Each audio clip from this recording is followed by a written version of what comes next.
இப்போது பத்மாவின் மார்பில் தனது கை படர்ந்தவாறு அவளை கட்டி அணைத்து கொண்டு தூங்கலாம் என அணைத்தான்.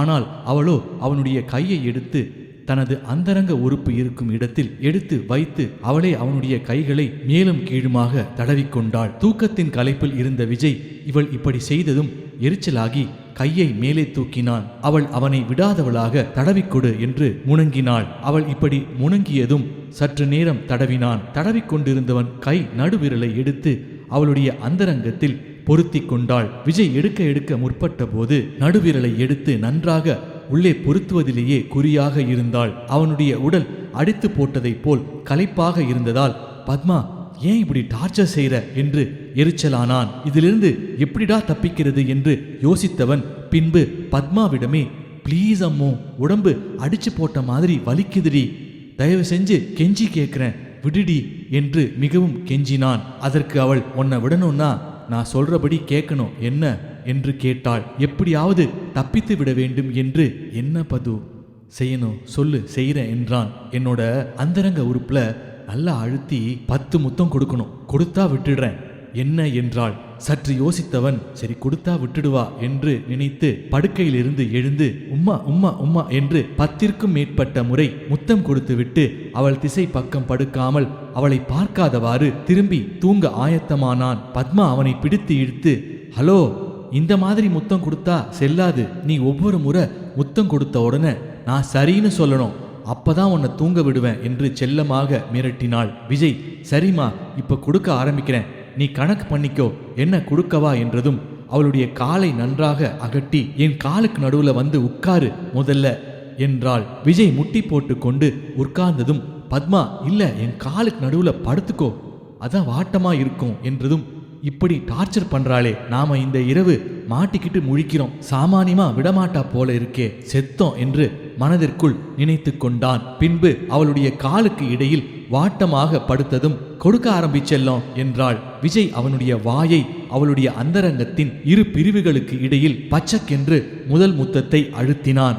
ஆ என்று முழங்கினாள். ஓகே, அடுத்த முத்தம் கொடுத்து உடனே எடுக்காத, முத்தத்தை கொடுத்துட்டு நான் எப்ப எடுக்க சொல்றேனோ அப்பதான் எடுக்கணும், இல்லனா அந்த முத்தம் செல்லாது என்றாள். இவன் சரிமா என்று 2வது முத்தத்தை அவளுடைய அந்தரங்கத்தின் இடையில் நல்ல ஆழமாக முத்தத்தை பதித்து வாயை எடுக்காமல் வைத்து கொண்டான். வெகு நேரம் ஆகியும் பத்மா ஓகே சொல்லாததால் வாயை எடுப்பதா வேண்டாமா என்று யோசித்தான். பின் வாயை எடுத்துவிட்டால் வேறு செல்லாது என்று சொல்லிவிடுவாளே என்றபடியால் அந்த புறத்தில் அவனுடைய வாயை வைத்து கொண்டே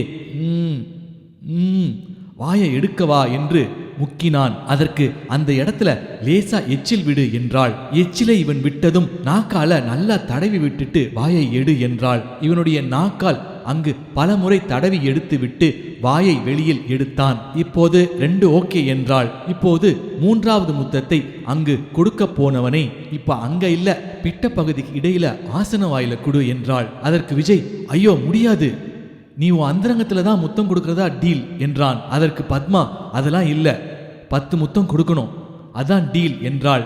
இப்போ நீ ஒழுங்கா கொடுக்கலனா தூங்க விட மாட்டேன், அப்புறம் உன் இஷ்டம் என்றாள். ஐயோ பிடிக்காது பத்மா, அந்த இடத்துல கொடுக்கறதுக்கு கூச்சமா இருக்கு, வேண்டாமே என்றான்.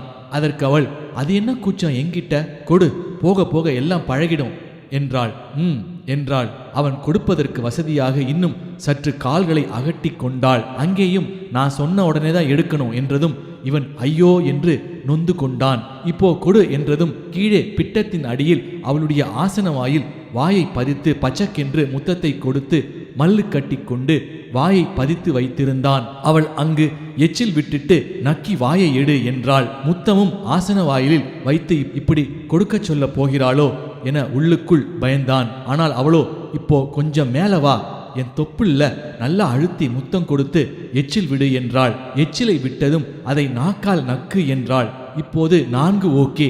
5ஆம் முத்தம் வலப்புற இடுப்பில் நன்றாக முத்தம் கொடுத்து லேசாக கடி என்றாள். அவன் கடித்ததும் 5 ஓகே. இப்போது இடப்புற இடுப்பு அதே போல என்றாள். அங்கும் கடித்து முத்தம் கொடுத்ததும் 6 ஓகே என்றாள்.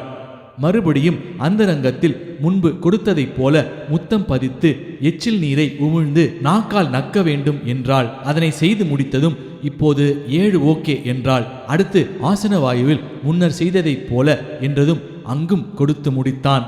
இப்போது 8 ஓகே என்றாள். அடுத்து அவனை படுத்தவாறே அவளுடைய மார்புக்கு வரச் சொன்னாள். தனது வலப்புற மார்பின் காம்பில் நன்றாக வாய்ப்பதித்து முத்தம் கொடுத்து சற்று நேரம் அங்கு பால் பருகு என்றாள். காம்பில் பாலை பருகியதும் 9 ஓகே என்றாள். விஜய் இப்போது அப்பா கடைசி முத்தம் முடிய போகுது என்று சந்தோஷமானான். அவளின் கண்களால் அவனை முறைத்து பார்த்து இடதுபுற மார்பை காண்பித்து அதே போல என்றாள். அங்கும் வாயை வைத்து நன்றாக முத்தம் பதித்து காம்பின் பாலை பருகியதும் 10 முடிஞ்சதுமா, நீ சொன்ன மாதிரியே. அப்பா நான் தூங்க போறேன் என்றவனை பத்மா வெறிக்கொண்டு அவனுடைய கழுத்தை பிடித்து மேல் இழுத்து எங்க தப்பிக்க பார்க்கிற, கொன்னுடுவேன் என்று படுத்திருந்தவாறே அவன் வாயை கவ்வினாள். விஜய் அவளிடம் வேண்டாம் பது, வேண்டாம் பது, வேண்டாம் பது, முடியல, உடம்பெல்லாம் வலி எடுக்குது என்று கெஞ்சியவனை நன்றாக அவனை தனது 2 கால்களையும் அவன் மீது போட்டு தப்பித்து விடாதவாறு இறுக்கி வைத்து கொண்டாள். பத்மா அவனுடைய வாயையும் கால்களையும் நன்றாக கவ்வி இருந்ததால் லேசாக அவளிடம் இருந்து வெளிவருவதற்கு திமிரினான். அவள் இப்போது விஜயுடைய பிட்டத்தை உள்ளிழுத்து அவனுடைய ஆயுதத்தை தனது அந்தப்புறத்திற்குள் பொருத்தி கொள்ள சற்று தடுமாறினாள். அவன் ஒத்துழைக்காததால் சில நிமிடங்கள் இருவரது அந்தரங்கமும் பொருந்துவதற்கு தடுமாறின. இதனால் எரிச்சலுற்றவள் அவனுடைய வலப்புற பிட்டத்தை நன்றாக கிள்ளி படுத்தி எடுக்காத என்று திட்டினாள். பத்மா கிள்ளியதும் வலி தாழாமல் லேசாக நகர்ந்ததும் அவனுடைய ஆயுதம் நன்றாக அவளுடையதில் பொருத்தி கொண்டது. அதுவரை திமிரிய விஜய் தனது ஆயுதம் அவளுக்குள் சென்றதும் பெட்டி பாம்பாக அவளிடம் அடங்கினான். இப்போது பத்மா அவனுடைய பிட்டத்தை பிடித்து நன்றாக இறுக்கி மேலே மேலே இழுத்ததும் விஜய் ஆ ஊ என்று மிகுந்த பரவசம் அடைந்தான். எப்படி இன்ஜினில் ஸ்டார்டிங் ட்ரபிள் இருந்ததோ அதுபோல வேண்டாம் வேண்டாம் என்று திமிரிய இவன் பத்மா இப்படி செய்து அவனை பரவசப்படுத்தியதும் அவளுடைய அந்தப்புறத்திற்குள் நன்றாக பரவச நிலையில் என்று அழும் குரலைப் போல அவனுடைய ஆயுதத்தை வைத்து குத்து குத்து என்று குமாங்குத்து குத்தியதில் பொலிச் பொலிச் என்று பன்னீர் தெளிக்கப்பட்டதைப் போல கொப்பளித்து கொண்டு அவளுடைய அந்தப்புறம் இன்ப மழையில் நனைந்தது. இருவரும் பரவச நிலையில் இருந்ததால் ஆயுதத்தில் உரை இல்லாமலேயே அரங்கேற்றம் நடந்து முடிந்தது. இப்போது ஆயுதத்தை அவளில் இருந்து வெளியே எடுத்து டமால் என கட்டிலில் விழுந்தவுடன் எப்போது தூக்கம் வந்தது என்றே தெரியாமல் அயர்ந்து தூங்கத் தொடங்கினான். தூங்கிய அவனை பத்மா சென்று கன்னத்தில் முத்தம் கொடுத்து அவளும் அணைத்தபடியே தூங்கினாள். அடுத்த நாள் காலை இருவரும் கைகோர்த்தபடியே டாக்ஸியில் சென்னை விமான நிலையத்தை சென்றடைந்தனர். இவர்கள் விமான டிக்கெட் எடுத்திருந்த ஸ்பைஸ் ஜெட் கவுண்டருக்கு வேக வேகமாக சென்றனர். விஜய் மட்டும் என்னவென்றே தெரியாமல் மிகுந்த டென்ஷனாகவே காணப்பட்டான். பத்மா என்ன கூறினாலும் இருப்பு சட்டியில் போட்டு தாளிக்கின்ற கடுகை போல விடுத்து சிதறிக்கொண்டே இருந்தான். இவனுடன் சிறிது காலமே இப்போதுதான் பழக ஆரம்பித்திருந்ததால் எதுக்காக இப்படி இவன் எதுக்கெடுத்தாலும் எரிஞ்சு விடுகிறான், என்ன ஆச்சு இவனுக்கு என்று குழம்பிக் கொண்டிருந்தாள்.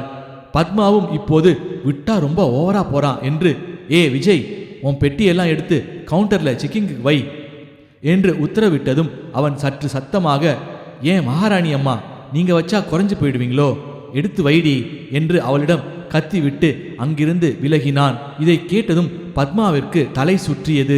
ஐயோ, ஆரம்பமான முதல் நாளே இப்படி நம்ம கூட சண்டைக்கு வரான், சரியான கிராக்கா இருப்பான் போல இருக்கே என்று அவளே அவனுடைய பெட்டியையும் எடுத்து வைத்தாள். சினிமாவில் நம்மளை மேடம் மேடம் என்று கூப்பிட்டு நம்ம பெட்டியை கூட இன்னும் ஒருத்தன் தூக்குவான். ஆனா இங்க என்னடான்னா நிலைமை தலைகீழா மாறி நாம இவனுக்கு போட்டு ஆயிடுவோம் போல இருக்கே, எல்லாம் இந்த பைத்தியக்கார காதல் படுத்தும் பாடு என்று அவளையே திட்டிக் கொண்டாள். மேலும் அவள் வர்றேன், ஒரு வாரம் பையன் நம்ம கூட தானே இருக்க போறாரு, வச்சு பிழிஞ்சிடுறேன் என்று மனதிற்குள் சபதம் எடுத்துக்கொண்டாள். பெட்டிகளை செக்கிங் கவுண்டரில் போட்டு அவர்களிடம் கொடுத்துவிட்டு விஜய் எங்கே என்று தேடிய போது அங்கு போடப்பட்டிருந்த சேரில் உட்கார்ந்து 2 கையையும் தலையில் வைத்து டென்ஷனாகவே இருந்தான். பத்மா அதனை பார்த்து ஐயையோ என்னாச்சு இவனுக்கு, நம்ம கூட வரது எதுவும் பிடிக்கலையா, சரி என்னதான் பார்ப்போம் என்று அவனுக்கு அருகில் சென்று அவன் தலையை லேசாக வருடி கொடுத்து என்ன கண்ணா ஆச்சு, ஏன் ஒரு மாதிரி இருக்க, நான் என்ன கேட்டாலும் எரிஞ்சு எரிஞ்சு வேற விழுற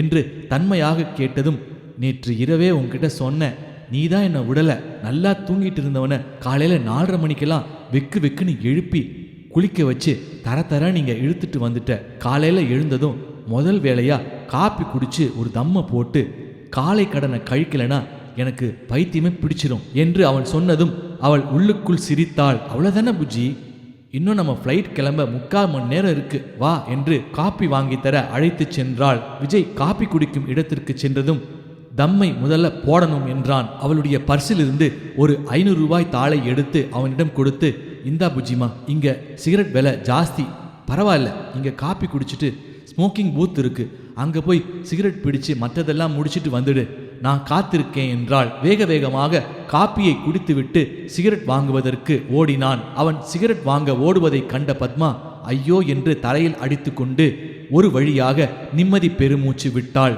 சிகரெட் பிடித்துவிட்டு மற்றவைகளையும் முடித்து கொண்டு வந்த விஜய் பத்மா உட்கார்ந்திருந்த இடத்திற்கு அருகில் வந்து அவளுடைய கன்னத்தில் பச்சக்கென்று செல்ல முத்தம் கொடுத்தான். அதனை ரசித்தவளாக, ஐயோ சிகரெட் நாற்றம், வாயை புடுங்கின்னு நாறுது, இந்த கருமத்தை தான் விட்டு தொலைய என்று திட்டினாள். விஜய் சிகரெட் வாங்கிவிட்டு மிச்ச காசை, இந்தா பது, வா போகலாம் என்று அவளது கையை பிடித்து இழுத்தான். அவள் எழுந்ததும் உரிமையாக அவளின் மீது கையை போட்டுக்கொண்டு கணவனும் மனைவியும் செல்வதைப் போல் இருவரும் விமானத்திற்குள் சென்றனர். விமானத்திற்குள் இருவரும் ஏறி அமர்ந்ததும் விஜய் செம்ம மூடில் இருந்தான். பத்மா என்று அவளிடம் செல்லமாக சாய்ந்து கொண்டு, கோவா போனதும் 2 பேரும் சேர்ந்து நல்லா ஃபென்னி குடிக்கலாம் என்றதும் அவனை சற்று விலக்கிவிட்டு, எல்லாம் நம்மளை பார்க்கிறா என்று அவனை முறைத்தாள். விமானம் கிளம்பியதும் விஜய் அவனுடைய மனதிற்குள் இப்படி நடப்பதெல்லாம் நிஜமா அல்லது கனவா என்று அவனது கையை கிள்ளி பார்த்தான்.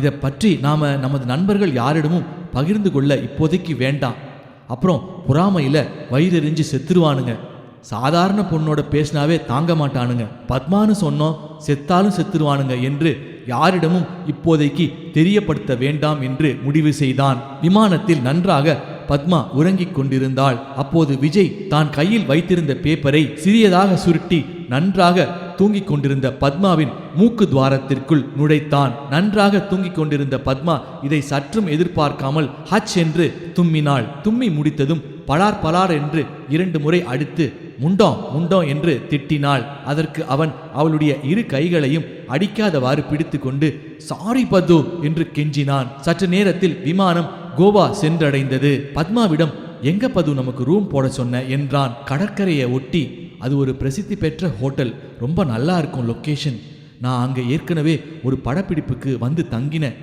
அப்போ ஒரே தனிமையா இருந்ததால ரொம்ப வெறுமையா உணர்ந்தேன், இப்போ எப்படா அங்க போவோம் என்பதைப் போல மனசு ஏங்குது என்று அவனுடைய கைக்குள் இவளுடைய கையை நுழைத்து கொண்டாள். விஜய் அவள் காதருகில் வந்து, 1 வாரம் ஒரே கும்தலக்காதான் போ என்றான். பொக்கிஷத்தில் அணிய வேண்டிய நிறைய புதையல்களை வாங்கி முதல் வேலையா சேஃப்டி பண்ணி வச்சுக்கணும் என்றதற்கு வெட்கம் தாழாமல் சிரித்தாள். அதனால் இவர்கள் ரிசார்ட்டிற்கு செல்லும் வழியிலேயே பத்மா டிரைவரிடம் நல்ல சரளமான ஹிந்தியில், பையா 1 மினிட், மெடிக்கல் ஷாப் போற வழியில் இருந்தா நிப்பாட்டவும், சற்று தலைவலி போல இருக்கு, மாத்திரை வாங்கணும் என்றாள். அவன் சரி தீதி என்றான். விஜய் பத்மாவிடம், லேடிஸ்க்கு ரொம்ப சுகம் கிடைக்கிற மாதிரி உரையின் நுனியில் வச்சிருப்பாங்க, அப்புறம் விதவிதமான ஃப்ளேவர்கள், ஸ்ட்ராபெரி, ஜாஸ்மின் எல்லாம் இருக்கு, வாங்கவா என்றதற்கு ஐயோ ஐயோ என்று தலையில் அடித்து கொண்டு, டிரைவர் காதுல விழப்போகுது, மூடிட்டு வா என்றாள். டிரைவர் சற்று நேரம் சென்ற பிறகு ஒரு இடத்தில் நிறுத்தி, தீதி இதர் ஹே மெடிக்கல் ஷாப் என்றான். பின்பு அவனே அவளிடம், என்ன மருந்து வேண்டும் என்று சொல்லுங்கள், நான் வேணா வாங்கி தருகிறேன் என்று அவளிடம் சொன்னதற்கு விஜய் டிரைவரிடம், நை பையா என்று காரின் கதவை திறந்து தெரித்து கொண்டு ஓடினான். இதன் தொடர்ச்சி அடுத்த பதிவில். இந்த பதிவை கேட்கும் வாசகர்கள் நீங்கள் கேட்பதோடு மட்டும் அல்லாமல் இதனை உங்கள் நண்பர்களுக்கும் அறிந்தவர்கள் வட்டத்திற்கும் பகிருமாறு தாழ்மையுடன் கேட்டுக்கொள்கிறேன். இந்த வீடியோ பிடிச்சிருந்தா லைக் பண்ணுங்க, ஷேர் பண்ணுங்க, கமெண்ட் பண்ணுங்க. அதே போல சப்ஸ்கிரைப் பண்ணாதவங்க சப்ஸ்கிரைப் பண்ணிக்கோங்க. அப்பதான் தொடர்ச்சியா நம்ம போடக்கூடிய எல்லா வீடியோஸும் வரும். அடுத்த பதிவில் சந்திப்போம். நன்றி, வணக்கம்.